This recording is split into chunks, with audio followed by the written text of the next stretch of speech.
नमस्कार, मैं हूं राजीव ढोंडियाल। मोदी 3.0 में प्रधानमंत्री ने शपथ ले ली और उसके बाद मंत्रिमंडल में विभागों का बंटवारा भी कर दिया गया है।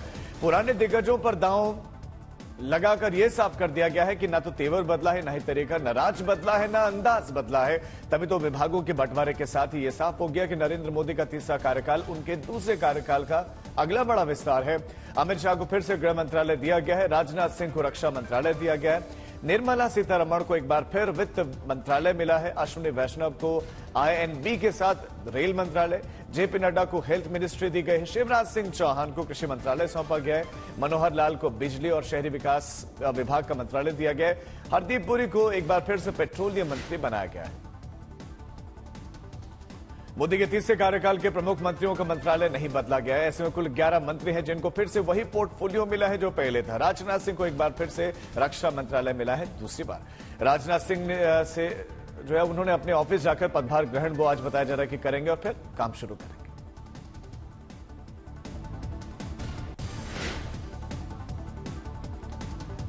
केंद्रीय मंत्रिपरिषद में कैबिनेट पद नहीं मिलने से एनसीपी नाराज है। प्रफुल्ल पटेल ने कहा कि हमें राज्य मंत्री का पद ऑफर था, लेकिन हमने इससे इनकार कर दिया।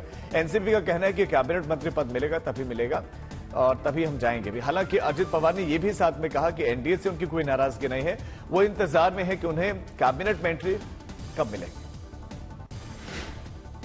ये गठबंधन एक फेविकोल का जोड़ है, ये बिल्कुल टूटेगा नहीं।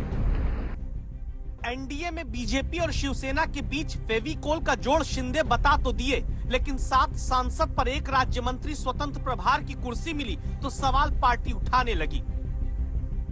मेरी पार्टी राष्ट्रवादी कांग्रेस पार्टी की तरफ से एनडीए संसदीय दल के नेता पद पर श्री नरेंद्र मोदी जी के नाम का समर्थन करता हूं।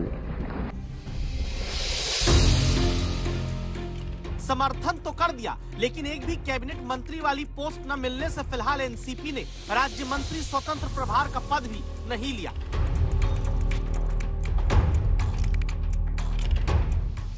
प्रधानमंत्री नरेंद्र मोदी एक तरफ अपनी टीम को कह चुके हैं कि अब विकसित भारत के संकल्प को पूरा करने के लिए जी जान से जुटना है, लेकिन तब महाराष्ट्र में 2 साथी दल दिल्ली में मंत्रिमंडल में अपने विकास को लेकर ज्यादा चिंतित हैं।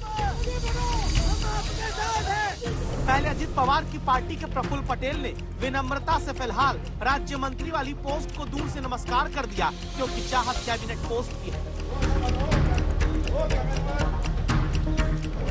हमको राज्य मंत्री स्वतंत्र प्रभार के बारे में सूचना मिली, लेकिन मैं स्वयं भारत सरकार का कैबिनेट मंत्री पहले रह चुका हूं और इसलिए हमने उनको यही कहा कि भाई देखिए, ये आपने जो ऑफर दी है, हमें खुशी है कि आपने हमको एक सूचना भेजी, लेकिन मेरे लिए थोड़ा ये कठिन है कि हम ये पोस्ट को हम पूर्वी में मैं कैबिनेट मंत्री रहे कारण मैं नहीं स्वीकार कर सकता।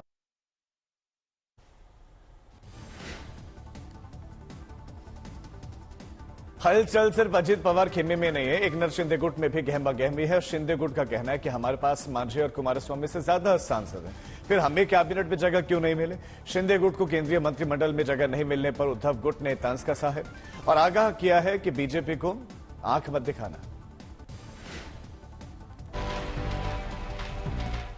अब शिंदे की पार्टी कहती है स्ट्राइक रेट हमारा मांझी, चिराग और जेडीएस से बेहतर, तो फिर कैबिनेट वाली कुर्सी हमारे लिए क्यों नहीं। शिवसेनेने 15 जागा लढवल्या, 28 जागेमध्ये भारतीय जनता पक्षाचे 9 खासदार निवडून आले आणि शिवसेनेचे 7 खासदार निवडून आले। आमची अपेक्षा होती की शिवसेना पक्षाला एक कैबिनेट मंत्री आणि एक राज्य मंत्री पद मिळेल अशी अपेक्षा होती। दरअसल चिराग पासवान की पार्टी के 5 सांसद हैं और एक कैबिनेट पोस्ट चिराग पासवान खुद पाए हैं। जेडीएस के तो कुल 2 सांसद हैं, कुमारस्वामी कैबिनेट मंत्री बने हैं, मांझी तो अपनी पार्टी के अकेले सांसद हैं लेकिन कैबिनेट मंत्री बन गए। शिंदे की शिवसेना कहती है उनके तो 7 सांसद हैं, फिर केवल राज्य मंत्री स्वतंत्र प्रभार ही क्यों, कैबिनेट मंत्री वाली पोस्ट क्यों नहीं। इधर शिवसेना के भीतर से सवाल उठा, उद्धव की पार्टी ने तुरंत तीखा तंज कस दिया। ये बीजेपी है, ये गुलाम पसंद करती है, मित्र नहीं। ज्यादा बोलोगे तो ईडी सीबीआई पीछे लगा देंगे और जो एक मंत्री पद दिया है वो भी छीन लेंगे। ये बीजेपी है नई वाली, इसको आंख मत दिखाइए, इसके सामने आंख झुकाइए और जो मिल जा रहा है उसमें संतुष्ट हो जाइए। महाराष्ट्र में विधानसभा चुनाव में 4 से 5 महीने बाकी हैं। क्या तब तक कोई पोस्ट फिर दिल्ली में शिंदे और अजित पवार की पार्टी के लिए निकलेगी या फिर तुम ही से मोहब्बत, तुम ही से लड़ाई, हाय री सियासत, दुहाई दुहाई।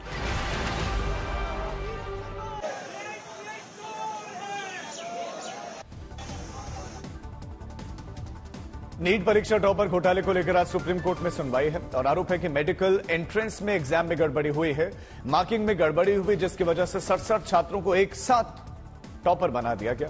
और इस बार की नीट परीक्षा में 24 लाख से ज्यादा छात्र शामिल हुए थे। 5 मई को देश भर में 4000 से ज्यादा केंद्रों पर यह परीक्षा आयोजित की गई थी और पहले आरोप लगे कि बिहार के सेंटर में पेपर लीक हो गया, जिसमें कुछ लोगों की गिरफ्तारियां भी हुई और उसके बाद जब रिजल्ट जारी हुआ तो उस पर भी सवाल उठने लगे। 67 छात्रों को 720 में से 720 अंक मिले।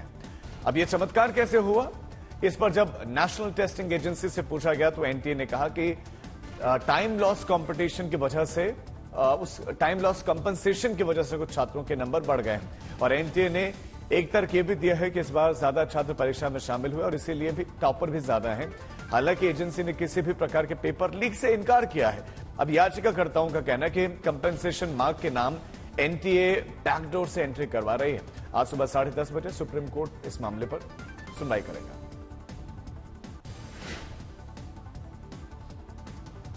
नवनिर्वाचित लोकसभा सांसद पप्पू यादव अब पूर्णिया में उन पर एफआईआर हुई है।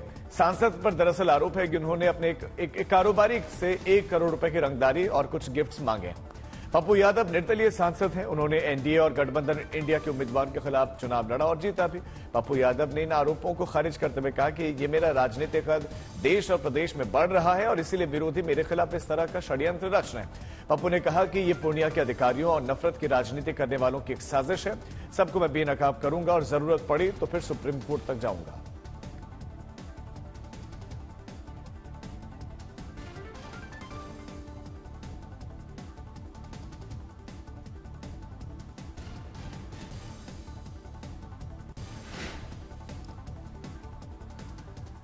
लोकसभा चुनाव जीतने के बाद से राहुल गांधी आज रायबरेली जाएंगे और उनके साथ प्रियंका गांधी भी होंगी। शाम को दोनों ही रायबरेली में पहुंचेंगे, लोगों से मुलाकात करेंगे, धन्यवाद कहेंगे। राहुल और प्रियंका गांधी एक जनसभा को संबोधित भी करेंगे।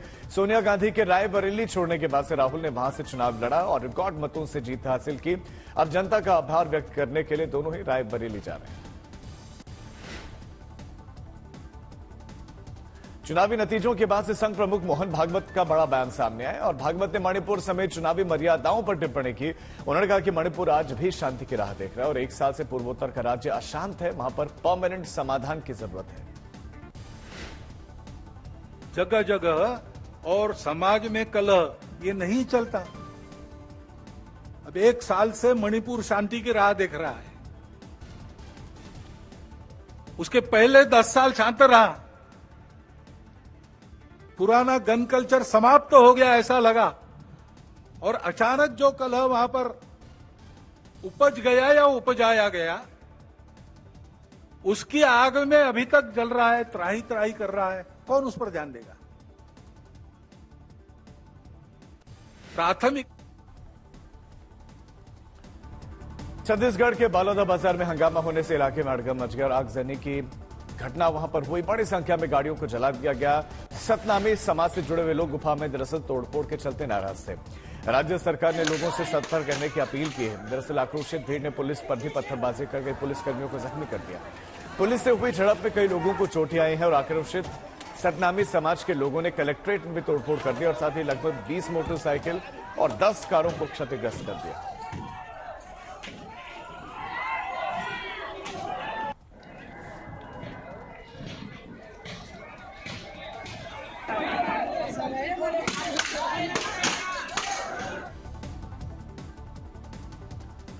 उत्तराखंड की टिहरी में जंगलों में एक बार फिर से भीषण आग लगी हुई है और कई किलोमीटर तक ये आग फैली हुई है। जंगल में जो वन संपदा है वो खाक होते चले जा रहे हैं।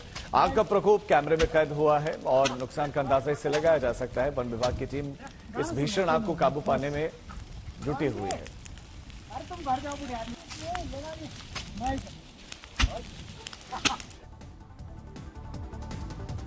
राजस्थान के भिवाड़ी में एक कूलर बनाने वाली फैक्ट्री में अचानक भीषण आग लगी और आग से फैक्ट्री में लाखों का नुकसान हो गया। आग की चपेट में आने से कुछ पता चला कि सामान वहां जलकर खाक हो गया। जानकारी मिलते ही दमकल विभाग की टीम गाड़ियों के साथ मौके पर पहुंची, आग पर काबू पाने में जुट गई। आग लगने के पीछे के कारण अब तक सामने नहीं आए हैं और आसमान में आग की ऊंची ऊंची लपटें दिखाई दे रही हैं। घटना के बाद से इलाके में दहशत का माहौल दिखा। बलरामपुर में उतरौला स्टेशन के पास में एक पैथोलॉजी लैब में अचानक आग लगी और आसमान में दूर दूर तक आग की लपटें दिखाई दी। जानकारी मिलते ही दमकल की टीम मौके पर पहुंची, कड़ी मशक्कत के बाद आग पर काबू पा लिया गया।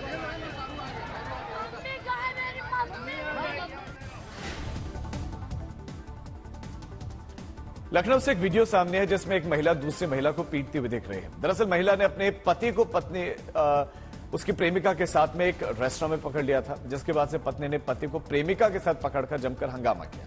साथ ही महिला और उसके भाई ने पति और उसकी प्रेमिका की जमकर पिटाई कर दी। रेस्टोरेंट में हंगामे की सूचना मिलते ही मौके पर पुलिस पहुंचे।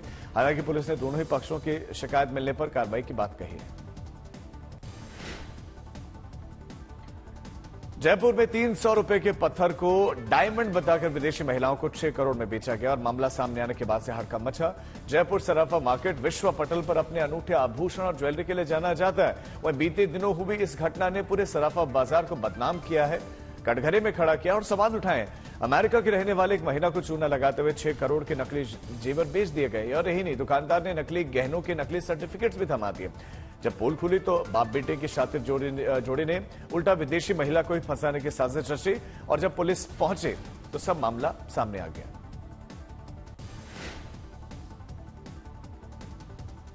नैनीताल में 15 जून को कैंची धाम भवाली में आयोजित होने वाले भव्य मेले की तैयारियां जोरों पर चल रही हैं और व्यवस्थाओं के संबंध में दीपक रावत की अध्यक्षता में नैनीताल क्लब सभागार में एक बैठक का आयोजन हुआ, जहां पर डीएम ने बैठक की कैंची महोत्सव के लिए पार्किंग, स्वास्थ्य सुविधाएं, बिजली, पानी, यातायात, शटल सेवाएं, इनकी विस्तृत जानकारी ली गई। साथ ही बताया गया कि मंदिर परिसर के आसपास हॉर्न, प्लास्टिक का प्रयोग या धूम्रपान, तंबाकू, सोशल मीडिया रील्स, फोटोग्राफी पर प्रतिबंध लगाया गया है।